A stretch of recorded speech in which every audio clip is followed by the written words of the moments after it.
Back again in Python tutorial session. इस session के अंदर हमें फाइल हैंडलिंग का टॉपिक डिस्कस करना है कि व्हाट इज़ फाइल हैंडलिंग और इस फाइल हैंडलिंग को हम किस तरह से पाइथन के अंदर कवर कर रहे होते हैं। तो सबसे पहले हम इसकी बेसिक डेफिनेशन की तरफ से चलते हैं कि फाइल हैंडलिंग से मुराद ये है कि आप पाइथन लैंग्वेज को यूज़ करते हुए डिफरेंट फॉर्मेट्स की फ़ाइल को किस तरह से एक्सेस कर सकते हैं, क्रिएट कर सकते हैं, उसके अंदर टेक्स्ट लिख सकते हैं, लिखे हुए टेक्स्ट को विजिबल करवा सकते हैं, डिलीट कर सकते हैं, या उस फाइल को वहाँ से परमानेंटली डिलीट कर सकते हैं उस जगह से जहाँ पर आपने क्रिएट किया। तो सबसे पहले हम समझते हैं file handling is an important part for the web application और डेवलपमेंट दोनों के लिए भी बड़ी अहम है ये, जहाँ पर आप किसी भी फाइल को क्रिएट करते हैं। Python has several function for creating, reading, updating and deleting file. Several functions हैं इन चारों काम के लिए जो अभी हमने डिस्कस किया।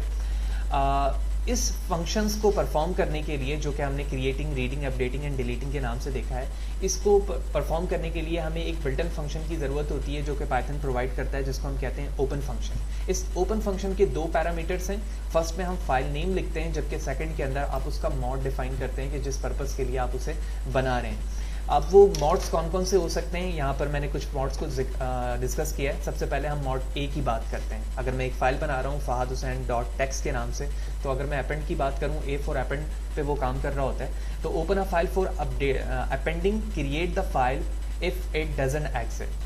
तो अगर वो उस नाम से कोई फाइल मौजूद नहीं है तो वो क्या करेगा, वो फाइल क्रिएट करेगा। इसी तरह W फॉर राइट, अगर आप उसमें कुछ राइट करना चाहते हैं तो यहाँ पर लिखा हुआ भी है open a file for writing, वो फाइल को ओपन करेगा राइट करने के लिए। Creating the file if it does not exist, अगर वो वहाँ पर मौजूद नहीं है तो वो उसे क्रिएट भी करेगा। जबकि रीड की बात करें for R, default value open a file for reading error if the file doesn't exist, अगर फाइल मौजूद नहीं है तो वो एरर शो करेगा। इसी तरह दूसरे पैरामीटर में आर के साथ अगर मैं ओवरलोड की बात करूं तो आर प्लस है, जो कि बोथ रीडिंग एंड राइटिंग के लिए इस्तेमाल किया जाता है। जैसे कि अगर मैं इसको आसान लफ्ज़ों में कहूं तो ये आर एंड डब्ल्यू आप अलग अलग इस्तेमाल कर रहे हैं, आप चाहें तो आर प्लस के बिहाफ पर भी इसे इस्तेमाल कर सकते हैं। अगर मैं एक्स की बात करूँ तो एक्स क्रिएट करने के लिए इस्तेमाल होता है, create the specified file, return an error if the file exist. ठीक है।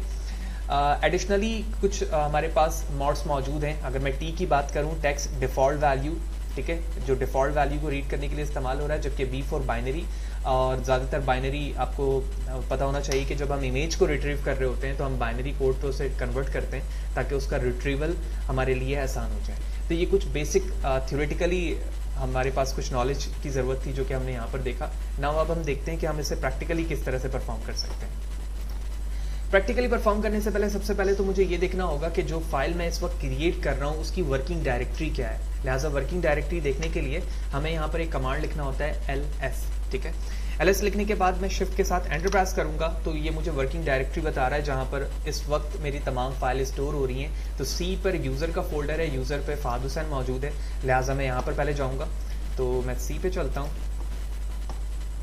यूज़र फहद हुसैन, और ये मेरी वर्किंग डायरेक्टरी है। ठीक है, तो जब मैं फाइल क्रिएट करूंगा तो मुझे इस जगह आकर देखनी होगी।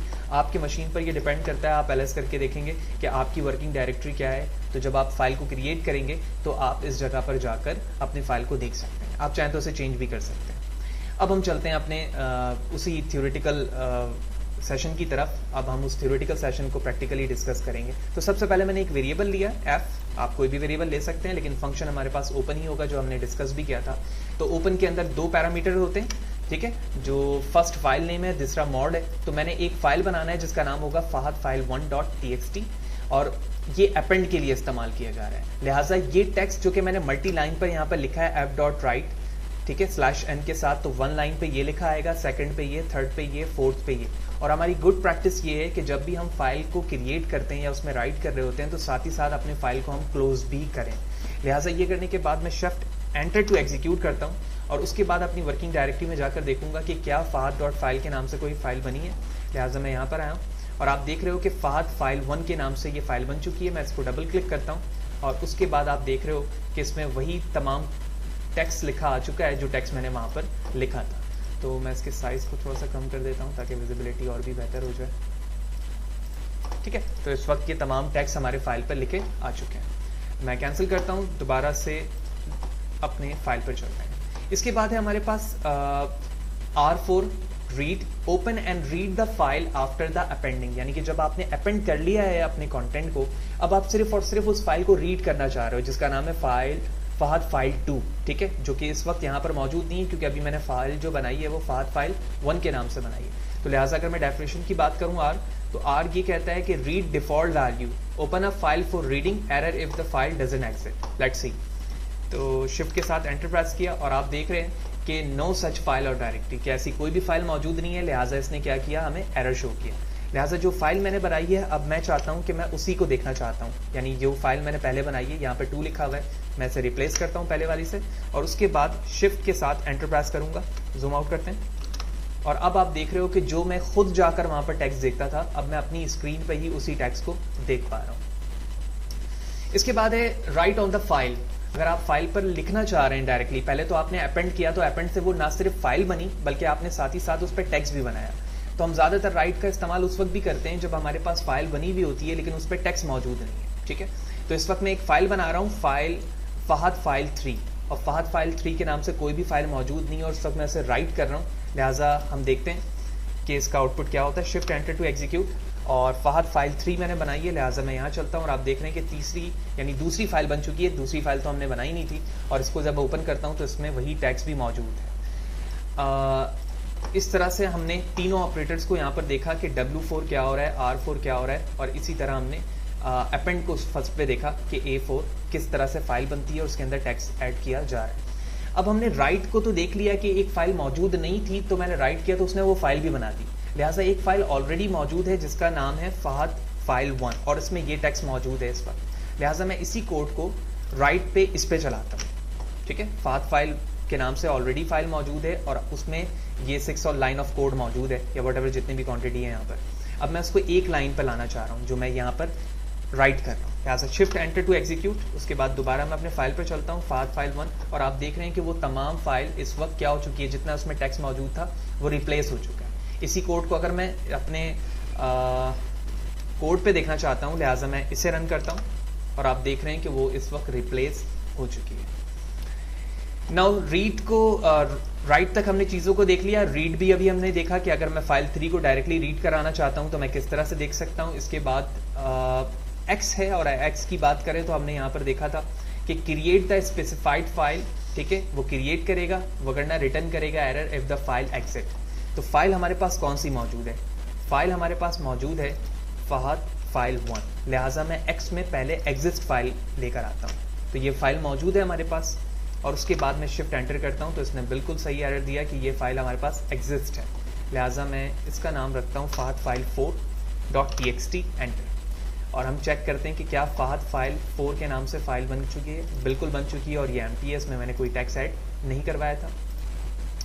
इसी तरह जिस तरह आप रीड कर सकते हैं तो उसमें आप राइट भी करवा सकते हैं, और आपको पता होना चाहिए, अभी हमने थोड़ी देर पहले देखा है कि जब कोई फाइल नहीं बनी होती है डब्ल्यू में तो वो क्रिएट भी करता है और साथ साथ आप उसके अंदर टेक्स्ट ऐड भी करवा सकते हैं।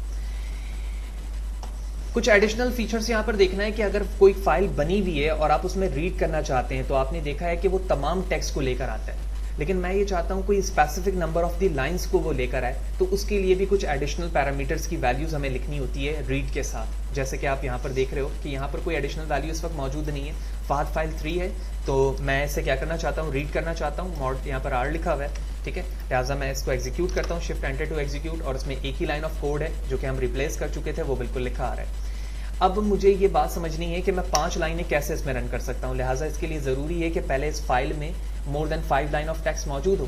तो लिहाजा मैं एक काम करता हूँ कि दोबारा अपने लाइन 2 पर आता हूँ और यहाँ पर आने के बाद हम इस लाइन को दोबारा एग्जीक्यूट कर लेते हैं। लिहाजा इस वक्त फहद फाइल 1 के अंदर ये तमाम लाइन ऑफ कोड मौजूद है और हम वापस चलते हैं यहाँ पर। अब मैं लाइन नंबर 5 को रीड करना चाह रहा हूँ अपने फहद फाइल से, लिहाजा मैं इसे एग्जीक्यूट करता हूँ, शिफ्ट एंटर, और आप देख रहे हो कि यहाँ पर लाइन ऑफ कोड पे 5वां जो वर्ड है, ठीक है, वो ये। तो पहले तो मुझे ये देखना होगा कि ये रिप्लेस हुआ है या नहीं। अच्छा जी, फहद फाइल 1 ये है, ठीक है। देन मैं 5वें कैरेक्टर को रीड करना चाह रहा हूँ।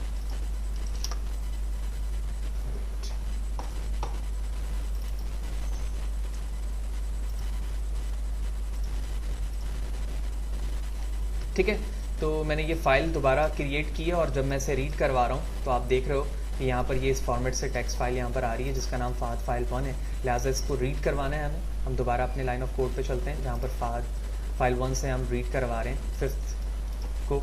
तो शिफ्ट एंटर एग्जीक्यूट करता हूँ तो ये 5th कैरेक्टर्स है जो कि यहाँ पर लिखा आ रहा है। इसी तरह रीड लाइन को सिर्फ रीड करवाना है फाद फाइल 1 से, तो मैं इसे रिप्लेस करूँगा और शिफ्ट एंटर टू एग्जीक्यूट। तो आप देख रहे हैं कि सिर्फ और सिर्फ एक लाइन यहाँ पर एग्जीक्यूट होकर आ रही है, रिमेनिंग जो टेक्स्ट है वो इस वक्त इसमें शो नहीं हो रहा है। इसी तरह 2 लाइन ऑफ टेक्स्ट चाहिए आपको, तो आप उस फाइल का नाम रखेंगे यहाँ पर जिस पे से 2 लाइनें आपने रीड करवानी है। शिफ्ट एंटर टू एग्जीक्यूट और आप देख रहे हैं यहाँ पर 2 लाइन ऑफ द कोड, यानी कि वो जो टेक्स्ट वहाँ पर लिखा है वो डिस्प्ले हो रहा है। इसी तरह आप चाहें तो तमाम टेक्स्ट को लूपिंग के थ्रू भी एग्जीक्यूट करवा सकते हैं। लूपिंग के थ्रू एग्जीक्यूट करवाने के लिए आप यहाँ पर देख रहे हैं कि मैंने फॉर का लूप इस्तेमाल किया हुआ है और इस फाइल को लूप के थ्रू मैं एग्जिट कर रहा हूँ, एफ के अंदर ये मौजूद है।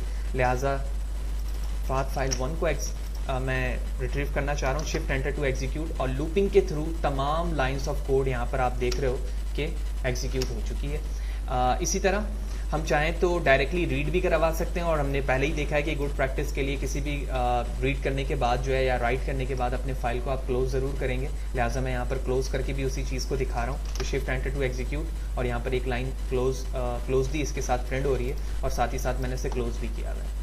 इसी तरह अगर आप किसी फाइल को डिलीट करना चाहते हैं तो आप यहाँ से उस फाइल को डिलीट कर सकते हैं। जैसे मैं यहाँ पर इंपोर्ट कर रहा हूँ ओएस को, तो ओएस को हम पहले इंपोर्ट करेंगे और ओएस में ही रिमूव का फंक्शन मौजूद है जिसके ज़रिए से आप अपनी फाइल को डिलीट करवा सकते हैं। लिहाजा हम देखेंगे फाद फाइल 2 मौजूद है, नहीं है, हमारे पास 3 ज़रूर मौजूद है।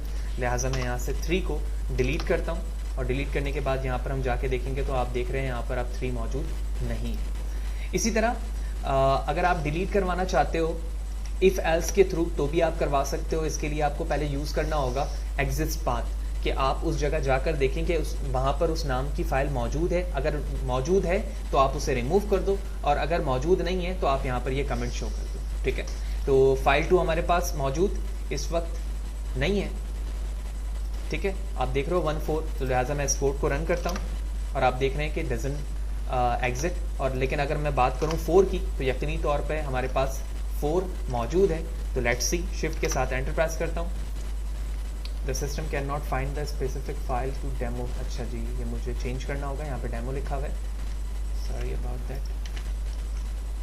तो 4 यहाँ पे लिखा हुआ है, लिहाजा इसी फाइल को हमें रिमूव भी करना है। शिफ्ट एंटर टू एग्जीक्यूट और सक्सेसफुली वो रिमूव हो चुकी होगी और आप देख रहे हैं अब यहाँ पर 4 मौजूद नहीं है। इसी तरह आप चाहें तो आपके अगर वर्किंग डायरेक्टरी पे कोई फोल्डर है और उस फोल्डर के अंदर आपने मल्टीपल फाइल बनाई हुई है तो आपको बार बार डिलीट करना होगा। लेकिन अगर आप चाहते हैं कि कंप्लीट फोल्डर डिलीट करना, तो इसके लिए आप जहां पर OS रिमूव लिख रहे थे वहां पर आप लिखते हैं OS RMDIR और उसके बाद अपने फोल्डर का नाम, जो कि मेरे फोल्डर में इस वक्त मौजूद नहीं है। लिहाजा आप इसी कोड का इस्तेमाल करते हुए अपने कंप्लीट फोल्डर को भी डिलीट कर सकते हैं।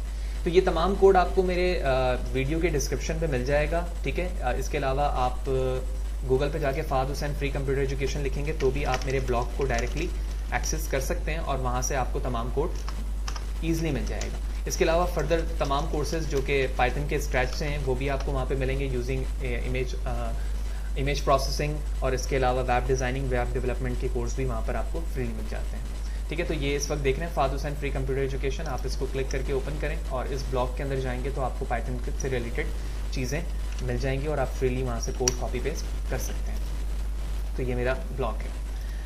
ठीक है, होपफुली आपको ये तमाम बातें समझ में आई होंगी। अगर इसके अलावा भी आपको कोई किसी किस्म का कन्फ्यूजन है या कोई बात आपको समझ में नहीं आई है तो आप कमेंट्स में मुझसे ज़रूर पूछें। Thank you very much.